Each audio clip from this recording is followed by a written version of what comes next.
रेखा मिश्रा, आशा संघर्ष समिति एवं आशा फैसिलिटेटर संघ के जिला मंत्री।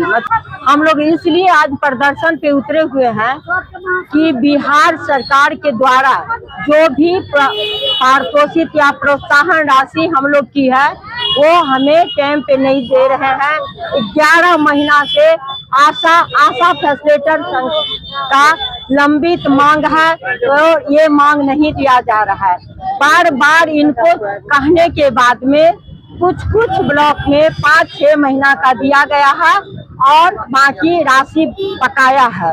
सरकार द्वारा जो राज्य राशि है वो भी हम लोग को कब से कब का दिया है, मात्र 4 महीना का दिया है, जबकि वर्ष 2025 के जुलाई महीना से बाकी है। हमारा ये है जो सबसे पहले आशा को सरकारी सेवक घोषित किया जाए।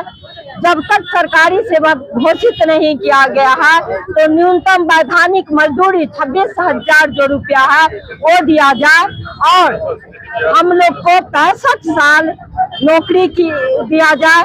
रिटायरमेंट 65 साल के बाद होने के बाद हम लोग को रिटायरमेंट दिया जाए और जो भी हम लोग का LIC जीवन बीमा सुरक्षा योजना है सभी तरह की दिया जाए।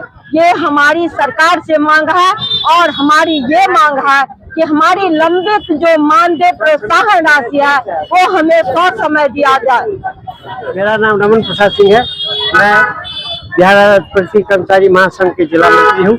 वर्तमान समय में समस्या ये है कि ये कुछ भी नहीं दिया जाता है, दिन रात इनसे काम लिया जाता है। जितने भी सरकार का योजना होता है, टीकाकरण होता है या अन्य कोई भी कार्यक्रम होता है जो स्वास्थ्य से संबंधित, सभी में इनका ड्यूटी लिया जाता है, इनसे काम लिया जाता है। लेकिन मानदेय या किसी भी तरह की प्रोत्साहन राशि देने में बिल्कुल आनाकानी की जाती है। केंद्र सरकार द्वारा या राज्य सरकार द्वारा जो भी घोषित की गई है उसमें भी 50% की कटौती कर ली जाती है कि इन लोगों को सरकारी सेवक घोषित किया जाए, पहला। दूसरा है इन लोगों का सेवानिवृत्ति की उम्र 65 वर्ष किया जाए। तीसरा है इन लोगों को बिना किसी कारण बताए हटा दिया जाता है। ये नहीं, उनके आधार कार्ड के आधार पर, एक आधार कोई शैक्षिक उम्र का कोई प्रमाण पत्र ही नहीं होता है, उम्र का प्रमाण पत्र शैक्षिक योग्यता से होता है। ये सब सारी गड़बड़ियां हैं और स्थानीय प्रशासन खास करके CS और स्वास्थ्य समिति के द्वारा इन लोगों का जो भी मानदेय दिया जाता है उसमें बहुत सारी राशि की कटौती कर रहे थे। वह एक साल का लंबित रखा जाता है। कई बार हम लोगों ने CS किया, प्रदर्शन किया, उनको सारी अपने मांग पत्र दिया है और वार्ता भी की है। उनके द्वारा आश्वासन भी दिया जाता है लेकिन उसका अनुपालन कहीं नहीं होता है।